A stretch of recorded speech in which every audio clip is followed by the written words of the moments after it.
National Electric Power Regulatory Authority noted that due to fossil fuels price volatility and decreasing cost of renewables, viable options for meeting the country's energy needs through more sustainable sources was possible. Do you think we can achieve such a target as it was set by the PTI government if subsequent governments are consistent in taking this up, and if there are no stark policy shifts, which I know is not something that comes very easy here, but do you think it's possible to move ahead in that direction, to move towards renewables?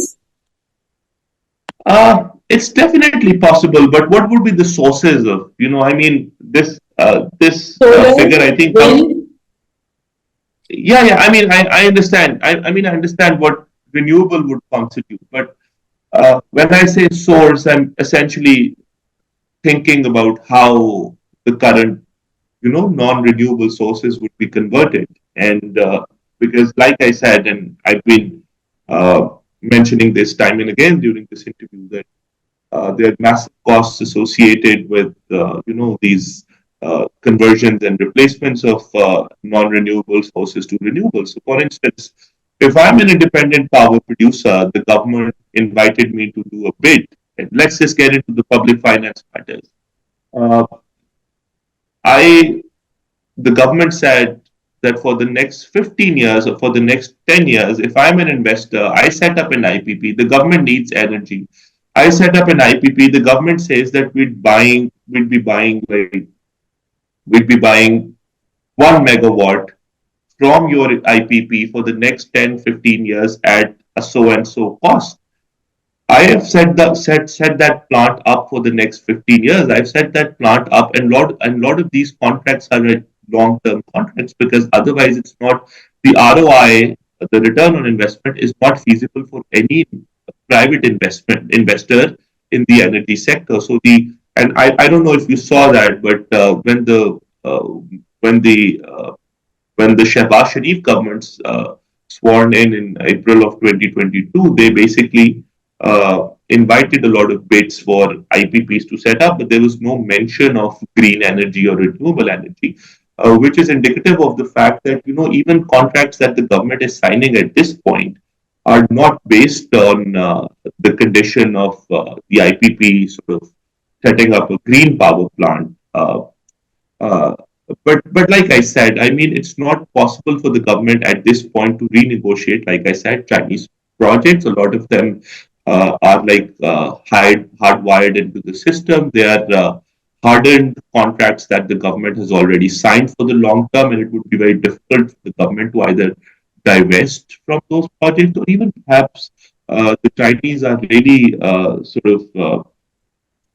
adamant about changing conditionalities within these contracts. So it's very difficult for the government to renegotiate their contracts with IPPs or the Chinese. So I don't think that even though this number that you mentioned comes from the climate change policy, that we would have 30% renewable sources until 2030, but 2030 is just 6 years away. At the time when the policy was made, 2030 was yes.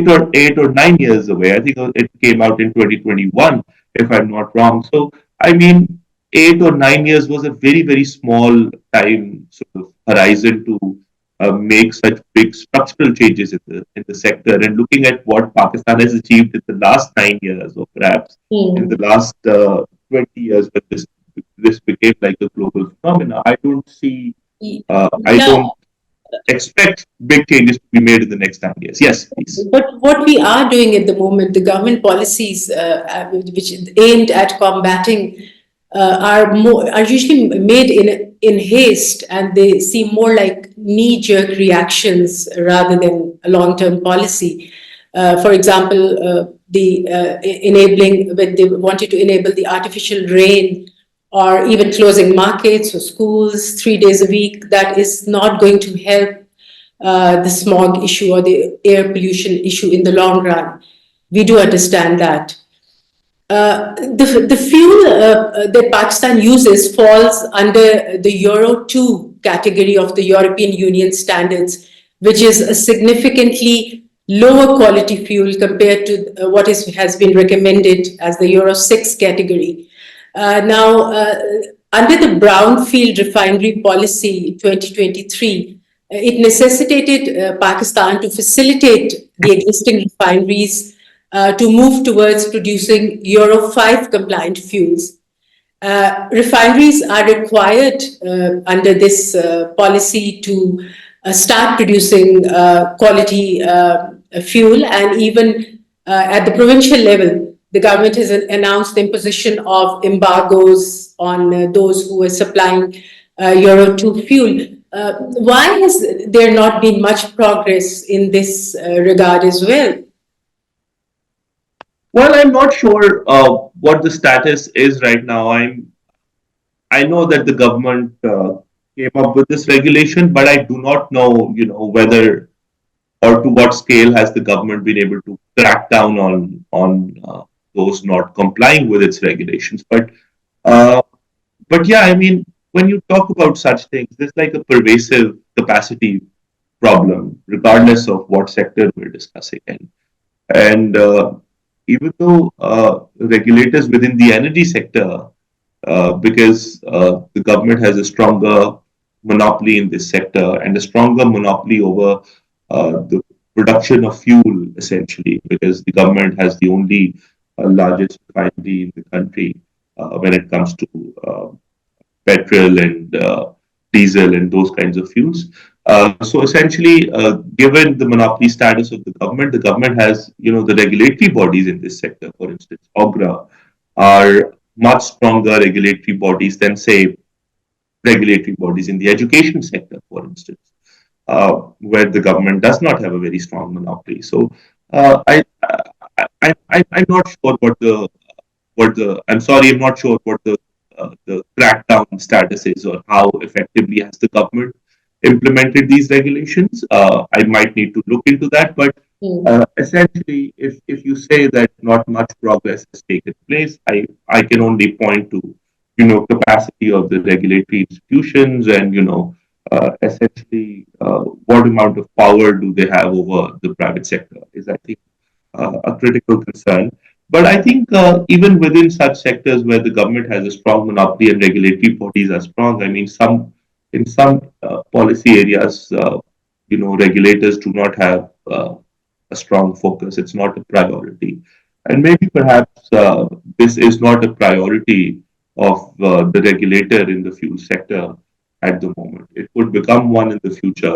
For instance, this is the only sector, the fuel sector in Pakistan, if the regulator, even in a country like Pakistan, where there's a very strong instance of shirking, there is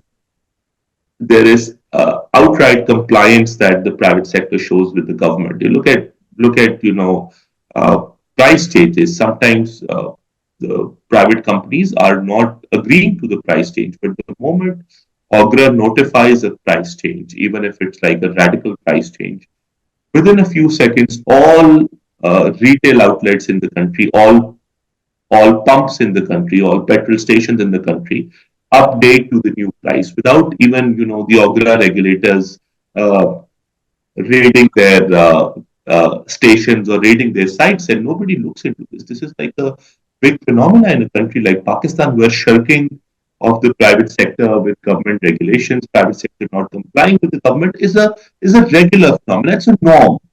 But within this sector, it has never become a norm because regulations are very, very strong. And this is indicative of the fact that if a powerful regulatory body like OGRA might want to do something, if they do want to sort of implement a certain change. So in the big cities, Asad, it's the poorest who live in cramped, informal settlements, often near rubbish dumps or other sources of pollution, and they feel the full impact of air pollution. Sometimes there are huge smoldering dump sites right next to schools and clinics and shops, and they have this daily exposure to toxic fumes from the dump. There's also indoor air pollution for these people due to the burning of wood and charcoal and kerosene inside. There's poorly ventilated homes for cooking and heating.